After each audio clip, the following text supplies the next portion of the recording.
Let's look at pre-exercise fueling. And before we do, I just want to take a second to mention nutrient time, because it is extremely important. Of anything that we talk about, in this course, this is one of the most crucial things, because it's all about what happens in and around your exercise, right? As far as the performance of your athletes go. No question about it, eating the right nutrients when they're needed will optimize performance. They really will. And you've got to find out, and we'll talk more about this, but you've got to find out what's going to work for you, what's going to work for your athlete. So as we look at the pre-exercise meal, here are the general recommendations. What you want to do is you want to eat a high carbohydrate meal or snack that's low in fat, low in fiber.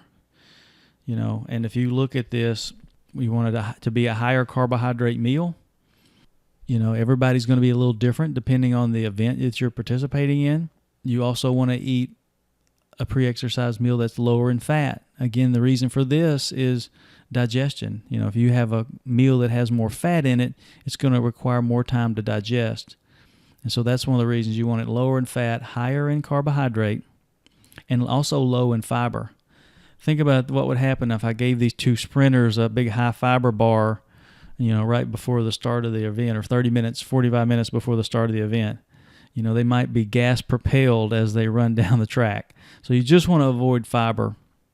And again, let me go ahead and say this too. And this is a general guideline. You want to avoid all unfamiliar foods, but fiber is one that if you've got someone that you're working with and they eat a normal high fiber diet, then they could maybe tolerate a little more fiber pre-exercise than someone else who typically doesn't eat a lot of fiber in their diet. So you just have to be careful. And what's the timing on this? 2 to 4 hours before exercise. And the reason they suggest a pre-exercise meal at 4 hours before exercise is it usually takes about 4 hours when you consume some carbohydrate for that to be broken down and stored as muscle glycogen. It takes about 4 hours for that to happen.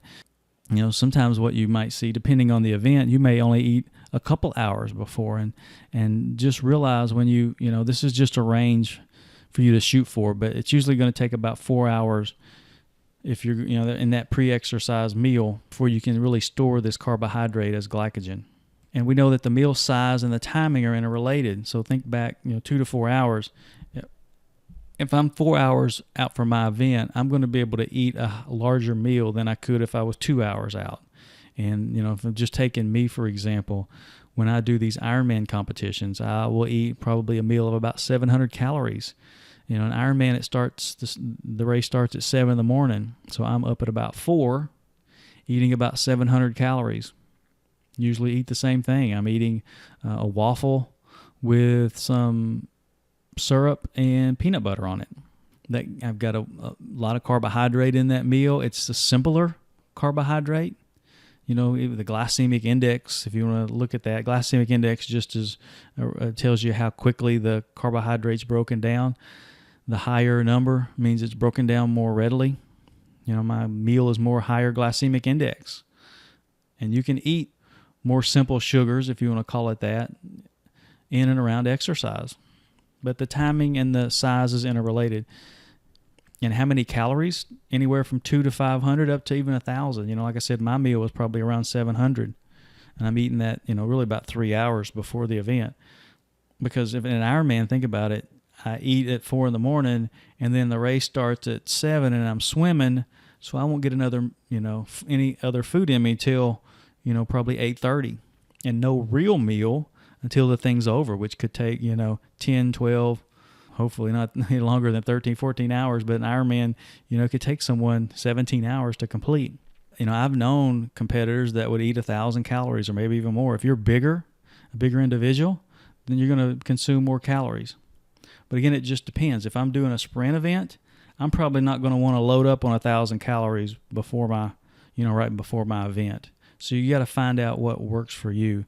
And back in the day, when I was playing high school football, our coaches, I don't know why they did this, but they would take us to, I call it old school training table meals, where they would take you to the Grecian Steakhouse and feed you a big steak and potato at 5 o'clock on a Friday, and then they would take you to the football field at 7, and you'd try to play.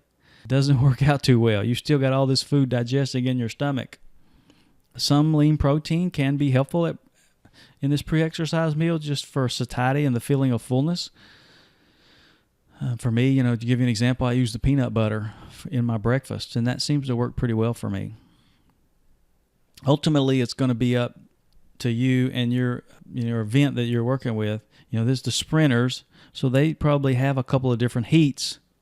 You've got to work these meals in and around their events. Same thing with an event like volleyball, where you play matches throughout the day, or swimming meet, where you do your heats or different times throughout the day. You've got to work around this to make sure you've got plenty of carbohydrate on board here, and you're hydrated and those types of things before the event starts. And ultimately, that's going to be up to you to figure out, and with your clients to figure out what's the best strategy. But because having a plan is definitely the way to go. You don't want to go into this thing willy-nilly and not sure exactly what you're going to do. You definitely want to have a plan.